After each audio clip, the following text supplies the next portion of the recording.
Hello everyone. तब start करते हैं एक्सरसाइज 12.1 क्लास 7th। एक्सरसाइज 12.1 का क्वेश्चन नंबर 2 है, ये सेकंड पार्ट है। Identify term and factor in the expression.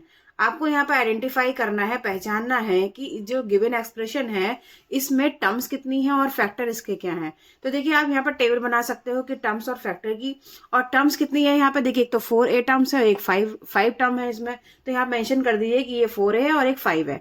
ठीक है, अब इसके हम फैक्टर निकालेंगे। तो देखिए जब हम 4a का फैक्टर निकालेंगे तो 4a का फैक्टर कितना हो जाएगा, 4a का फैक्टर हो जाएगा 4 इंटू a। ठीक है, और सिमिलरली 5 का फैक्टर हम निकालेंगे तो ये हो जाएगा 5 और 1। ठीक है, नेक्स्ट इसमें देखिए कि आपको जो गिवन है बी पार्ट माइनस का 4x और 5y है, तो इसमें जो टर्म है वो माइनस का 4x टर्म है एक तो, और एक इसमें 5। ठीक है, और यहाँ पर टर्म 5y। ठीक है, अब देखिए इसके फैक्टर जब आप निकालोगे तो -4x के क्या फैक्टर होंगे, एक तो हो जाएगा माइनस का 1, माइनस को आप एज इट इज लिख लीजिए क्योंकि यह माइनस है, फिर एक होगा 4 और एक होगा इसमें x। ठीक है, और नेक्स्ट देखिए इस वाली 5y के क्या फैक्टर्स हो जाएंगे, एक हो जाएगा 5 और एक हो जाएगा y। नेक्स्ट इसमें सी पॉइंट है, सी में 5y प्लस 3y स्क्वायर है, तो इसमें टर्म्स हो गई आपकी 5y प्लस 3y स्क्वायर। अब 3y स्क्वायर के फैक्टर जब आप इसके हम 5y के फैक्टर करेंगे तो एक तो इसका फैक्टर 5 है और एक y है।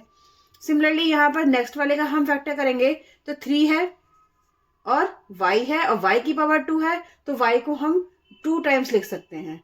तो 2 टाइम्स हमने y लिखा तो ये इसके होगा फैक्टर। नेक्स्ट ये X Y plus 2x square Y square है, तो इसमें हमारी टर्म्स है एक तो एक्स वाई और एक है 2x स्क्वायर वाई स्क्वायर।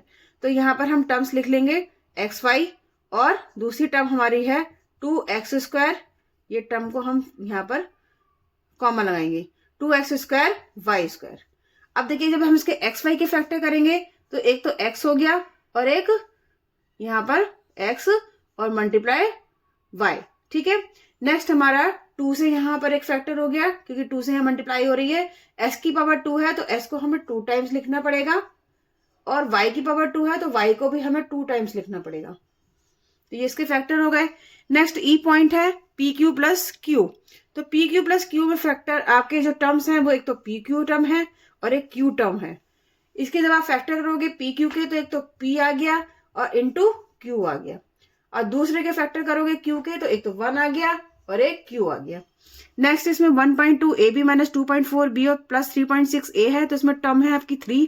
कौन कौन सी टर्म है यहाँ पे मेंशन कर दो, 2.1 1.2 ए बी, एक दूसरी टर्म है माइनस के 2.4 बी, और थर्ड टर्म है इसकी 3.6 ए। अब जब आप इसके फैक्टर करोगे यहाँ पे प्लस है 1.2 ए बी के फैक्टर करोगे तो एक तो 1.2 हो गया इसका फैक्टर, दूसरा इसका ए हो गया, और मल्टीप्लाई बी, बी भी इसका फैक्टर है। अब आप इसका फैक्टर करिए, माइनस लिखा हुआ है आगे तो -1 आप यहाँ पर पहले मेंशन कर दो, फिर उसके बाद 2.4 की मल्टीप्लाई करोगे, उसके बाद बी की मल्टीप्लाई करोगे तो ये इसके हो जाएंगे फैक्टर। नेक्स्ट इससे 3.6 है तो 3.6 की मल्टीप्लाई करोगे, और एक ए है तो यहाँ पर ए से 1 टाइम मल्टीप्लाई कर दोगे।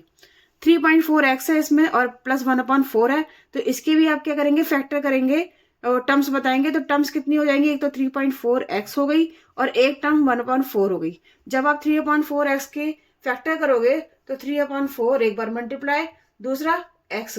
ठीक है, और नेक्स्ट देखिए 1/4 है तो यहाँ पर आपके कितने टर्म्स, एक तो 1 हो गया और एक इसमें फैक्टर हो गया 1/4।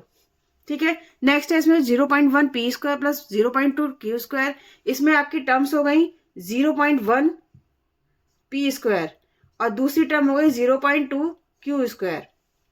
जब आप इसके 0.1 पी स्क्वायर के फैक्टर करोगे तो एक तो 0.1 हो गया मल्टीप्लाई, पी की पावर 2 है तो पी को हम 2 टाइम्स मल्टीप्लाई करेंगे। नेक्स्ट 0.2 क्यू स्क्वायर है तो 0.2 क्यू की पावर 2 है तो क्यू को हम 2 टाइम्स मल्टीप्लाई कर देंगे। तो ये हमारा हो गया इसके सोल्यूशन। क्वेश्चन नंबर 2 का सेकंड पार्ट है ये। नेक्स्ट वीडियो में नेक्स्ट क्वेश्चन किया जाएगा। अगर आपको वीडियो पसंद आ रही है तो आप इसको लाइक कीजिए, शेयर कीजिए और सब्सक्राइब भी कर दीजिए। Thank you very much.